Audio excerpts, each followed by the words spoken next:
name is Lauren Benson, and I've struggled with and still continue to struggle with anorexia.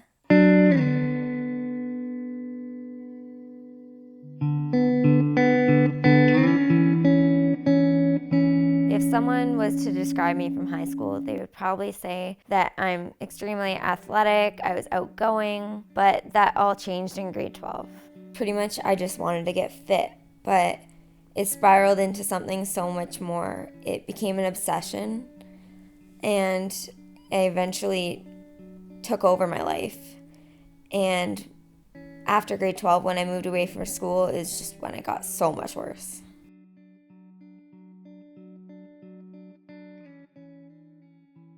Not being in the eye of anyone was obviously a lot easier. I didn't have anyone constantly telling me, hey, like, you're getting small, because when I was home, people were constantly saying that I was losing weight. They were constantly worried about me, but I was out of everyone's eye. Nobody knew who I was. I began around 135 pounds, and then I eventually got down to around 90 pounds within months. Anorexia is something that's very different for everyone. For me, I never really saw a problem with my disorder because I was still eating. I was just eating really healthy, and I was exercising so much that I was in major deficit. I'd probably have like maybe 5 foods I'd eat. I'd eat chicken, I'd eat egg whites, not the whole egg. Never very much of any food. I'd try and eat every 3 hours, but it'd be like half an apple. Then 3 hours later, 1/3 of a cup of oatmeal. Because of that, I've lost my period and still to this day don't have it back, even at a healthy weight. One very dark part of my eating disorder is when I would take NyQuil almost every night before bed. Not even bed, like 8 o'clock, because I didn't want to be awake. I didn't want to have to think about food. My mind would be racing. And I've had problems where I felt very suicidal. I felt like I just am worthless. I realize how stupid it is to think that you'd want to take your life that's precious to not only yourself, but so many other people because you don't like the way you look. Because life is so much more than that. But it's something that just is taken over, and I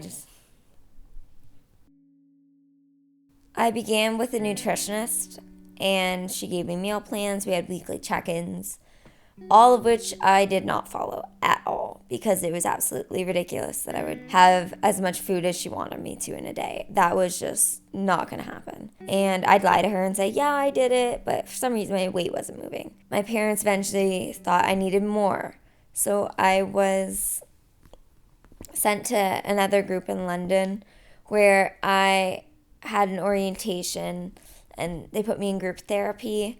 And I had so much time before I'd go into the intensive therapy. If I went into the intensive therapy, I knew I was taken out of school and put in an institution. And that itself, I'd say, is what really made me want to just get better.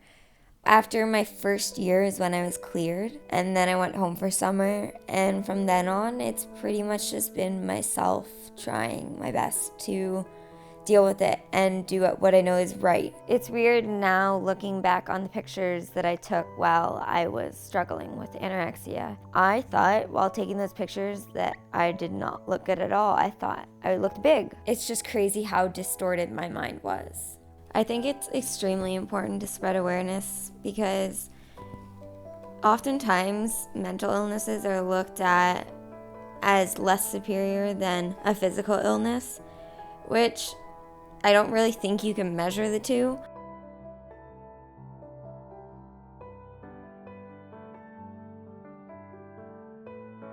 There's so many people around you that struggle with it, and I never realized that until I started getting better.